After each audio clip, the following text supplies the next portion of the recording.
Hi guys, it's Michelle Yoder. I just wanted to take a quick minute to go over my spreadsheet to explain the calculations behind it. So in order to weight things, how the old gradebook would weight things and give everything a grade, because we want to give everything a grade we're asking our students to do, this is how I think a teacher would have to do it to get what you were wanting.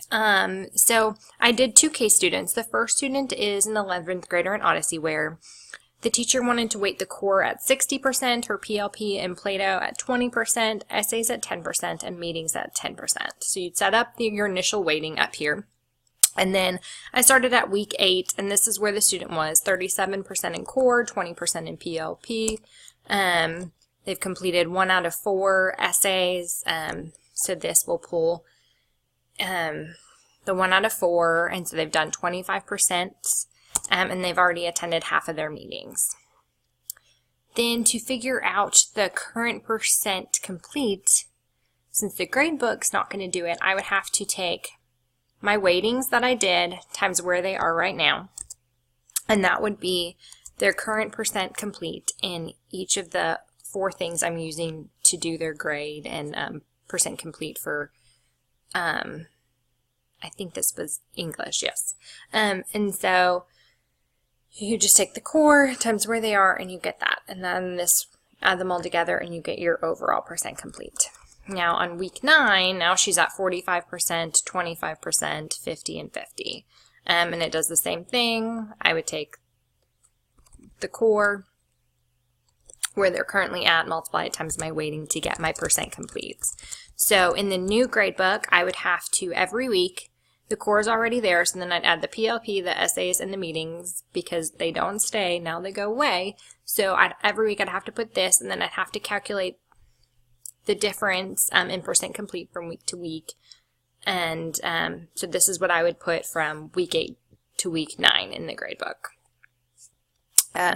The grades, I would just have to enter each of these each week, and it does average the grades for us each week, so that isn't as big of a deal as the percent complete. Now, I also wanted to show you like a worst case scenario. This is a true student of mine. She is RSA Tier 3, and these are the things I require of her this semester for language arts. And so if I were to break out her weighting, this is how I would probably weight things. And depending on how the semester goes, I might weight things differently and change up my calculations on what I think, maybe needs to have more weight than other things. So on week 8, this is where she was. And same thing, to figure out the actual percent complete based off of my weighting, I would do 45% in her core times that's 40% of her grade, and that calculates out to be actually 18% complete through this semester then. So, and then in week 9, this is how she had changed. And then in the gradebook, every single week, I would have to add in Study Island homework help boosters, AR, Reading Plus, journals, map test meetings, RTI, RSA work, book reports, academic vocabulary, and spelling. And then put each of these percent changes every week. So I just kind of wanted you to see, here's the change from 8 to 9, what it actually would look like that they would have to, each teacher would have to create for every single student to weight everything and grade everything. And so that was the beauty of the old gradebook. I could put all these in at the beginning of the semester, and if I decided I'm going to make her core less and those Study Island homework boosters more, I can change that and it would adjust not only the grade weighting, but also the percent complete rating. And these stayed every week, which was nice too. If I didn't use AR anymore, then that's fine. Just drop down this to a 0 on the weighting and it's still there, that's fine.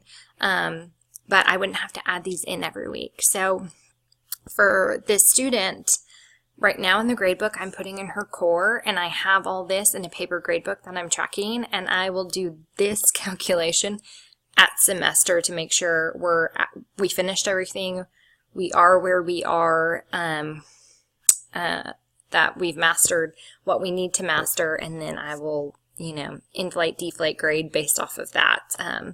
So I just kind of wanted to explain the math behind it and what would actually be expected to get what I think you were wanting, and what we're not.